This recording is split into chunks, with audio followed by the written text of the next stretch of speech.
A revolta da vacina, a rigor, foi uma reação popular à forma pela qual se implementou a vacinação obrigatória no Rio de Janeiro. Os políticos de oposição bem que tentaram usar a agitação para derrubar o governo, mas não conseguiram ter controle da revolta que explodiu durante 6 dias. E a revolta só terminou quando o governo decidiu parar de impor a vacina. E quando os rebeldes já estavam sendo combatidos pela polícia, pelos bombeiros, pelo exército e pela Guarda Nacional. E essa foi a maior revolta urbana da história do Brasil até então. E para entender de onde vinha tanto ímpeto por parte dos amotinados, a gente precisa conhecer melhor quem eram eles e como os governos vinham se relacionando com eles.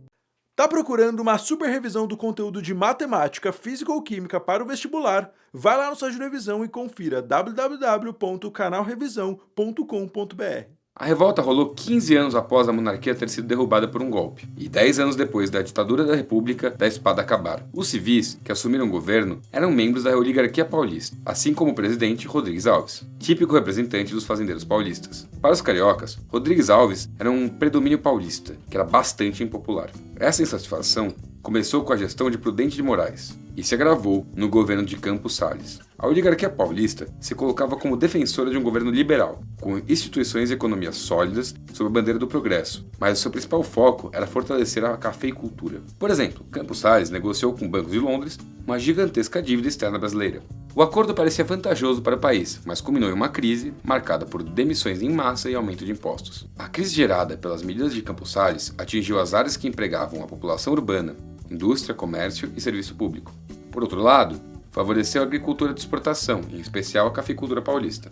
Rodrigues Alves foi eleito presidente em 1902, apoiado pelos mesmos interesses que Campos Salles. Sua proposta era de modernizar a cidade do Rio de Janeiro e o porto para facilitar a circulação e trazer cada vez mais investimentos estrangeiros para o país. Para garantir a modernização, era preciso acabar com as doenças que atingiam a população, como a febre amarela e a varíola. Essas doenças vitimavam muita gente desde a colônia, mas a principal preocupação era o saneamento do centro e do porto, de forma que a cidade oferecesse boas condições aos estrangeiros. Afinal, seria difícil atrair investimento externo para uma cidade conhecida como túmulo de estrangeiro. Eleito presidente, Rodrigues Alves encarregou o engenheiro e prefeito Francisco Pereira Passos como responsável pelas reformas da cidade. Com a aprovação de uma lei inconstitucional, Passos passou a ter carta branca para demolir e construir o que quisesse, sem encarar muitos trâmites legais. Passos, sem precisar seguir os processos burocráticos, que autorizou a polícia a retirar as pessoas de suas casas e demoli-las, às vezes até com pessoas dentro. Por conta dessas medidas violentas, o período de exceção da capital federal ficou conhecido como ditadura Passos. A arbitrariedade do Estado não se restringia ao processo de reforma da cidade. O projeto de combate a doenças, encabeçado por Oswaldo Cruz, também foi violento e não foi por acaso que foi contra ele que começou a revolta. Oswaldo Cruz foi nomeado por Rodrigues Alves como diretor-geral da saúde pública e passou a ter poder para executar seu plano de combate às doenças. As pessoas que se sentissem prejudicadas por essas ações estavam proibidas de recorrer à justiça comum, uma vez que foi estabelecido um foro próprio para cuidar dos casos de resistência. E tudo isso piorou com a aprovação da lei que instituía a vacina obrigatória, que causou a revolta da vacina. A ditadura Passos se juntou com a ditadura sanitária de Oswaldo Cruz, gerando grande descontentamento da população, que se via cada vez mais acuada diante das posturas arbitrárias e violentas do Estado. Mas quem são essas pessoas? Bom, na virada do século XIX para o século XX, a população do Rio cresceu muito. Em 1890, tinha tipo 500 mil habitantes na cidade. 30 anos depois, já passava de 1.150.000. O aumento da população se devia principalmente à chegada das pessoas que saíam das fazendas do Vale do Paraíba depois do fim da escravidão, aos migrantes que chegavam com a esperança de oportunidades e aos imigrantes estrangeiros que vinham para o Brasil fugindo da guerra e da miséria. A cidade cresceu rápido e, com a escassez de moradia, os proprietários dos casarões antigos do centro dividiam esses prédios com tapumes e biombos e passaram a alugar os cômodos improvisados. Era nesses locais que vivia a maior parte da população, que sofria com o aumento dos preços e do desemprego decorrentes do governo de Campos Salles. A crise econômica fez com que a indignação popular aumentasse, juntamente com a criminalidade. Em meio a tanta violência, os governantes também se sentiam acuados, pois o Rio de Janeiro já tinha sido palco de explosões de revolta popular como o Motim do Vintém, que foi uma reação popular à tentativa do governo de cobrar uma nova taxa de quem andava de bonde na cidade.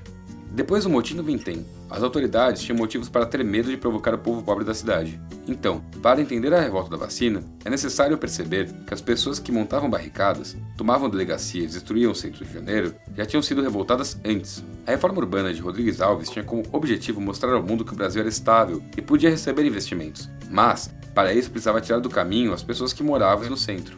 Afinal, uma população considerada não governável não era nada boa para a imagem que eles queriam passar. Foi justamente para conter a ameaça representada por essas pessoas que a ideia de remodelar o espaço urbano do Rio de Janeiro veio à tona. Rodrigues Alves já tinha tido contato com o que aconteceu na reforma urbana de Paris. Antes do planejamento urbano proposto pelo governo francês, as ruas de Paris eram estreitas e com calçamentos de pedras, assim como o do Rio de Janeiro. Esse cenário facilitava a construção de barricadas pela população que se rebelasse, como foi o caso da Revolução Francesa em 1789, 1830, 1848 e na Comuna de Paris em 1871, além de umas outras. Os responsáveis pelo planejamento urbano parisiense logo perceberam que se construísse avenidas e praças amplas, dificultariam muito esse tipo de organização. Pereira Passos estava em Paris quando o projeto foi implementado e trouxe essa ideia para o Brasil. Ou seja, por trás do discurso de progresso, saneamento e bem-estar, o governo também tinha interesse de impedir revoltas. O plano de Rodrigues Alves deu certo, uma vez que a revolta da vacina foi o último movimento no Rio de Janeiro a ocorrer naqueles moldes. Depois de sufocada a revolta da vacina, as reformas prosseguiram a todo vapor, sob a aprovação da imprensa e dos beneficiários com a regeneração da cidade. Em 1905, a ditadura Passos havia demolido cerca de 600 habitações coletivas e 700 casas, o que significou o despejo de no mínimo 14 mil pessoas de seus lares. A especulação imobiliária aumentou junto com os impostos e a chegada de energia elétrica, esgoto e asfalto. Além disso, também foram criadas normas sobre o tipo de arquitetura e de construção que poderia ter, além de proibir a criação de animais domésticos como vacas e galinhas. Com a expulsão da região central, o Rio se tornou uma cidade mais segregada, com um centro que agregava os visitantes e investidores, mas com periferias precárias e distantes daquilo que a cidade oferecia de empregos, educação, cultura e participação política. Os morros e os mangues foram ocupados com moradias precárias, tornando-se locais habitados por pessoas que não tinham direito para alugar um cômodo ou construir um casebre. Já na cidade, para proteger os novos espaços públicos, como praças e jardins, foram instaladas grades. Outras grades também brotaram nessa época. Na reforma e ampliação de presídios, manicômios, penitenciários e hospitais. Ou seja, o governo estava dando bastante atenção à manutenção e à forma de instituições que tinham como objetivo conter e isolar quem representasse perigo ou um incômodo ao poder. Em um período bastante curto, surgiu uma cidade repleta de luxo, sob o olhar atônito da população pobre que se via cada vez mais humilhada. Foi por meio dessa situação que ocorreu a revolta da vacina, que tinha a ver com muito mais do que simplesmente a vacinação obrigatória. Como concluiu o historiador Nicolau Sevicenko, o que o povo reivindicava era reconhecimento da condição de ser humano, que estava sendo cada dia mais posta à prova por governantes que pareciam brincar com a resistência dos pobres, a humilhação e a degradação feitas em nome do progresso. Bom, é isso aí, galera. Eu espero que vocês tenham gostado desse vídeo. Se você gostou, deixa um like. Se você não gostou, explica porque você não gostou. Se você tiver alguma pesquisa que você conhece bem, ou algum assunto que te interessa muito profundamente, ou alguma dúvida, não se acanhe, mande pro nosso e-mail, contato@canalrevisão.com.br, que a gente vai dar atenção para você. Nós também temos um financiamento coletivo, que no caso de você querer nos ajudar de uma forma mais direta, você pode contribuir um pouquinho.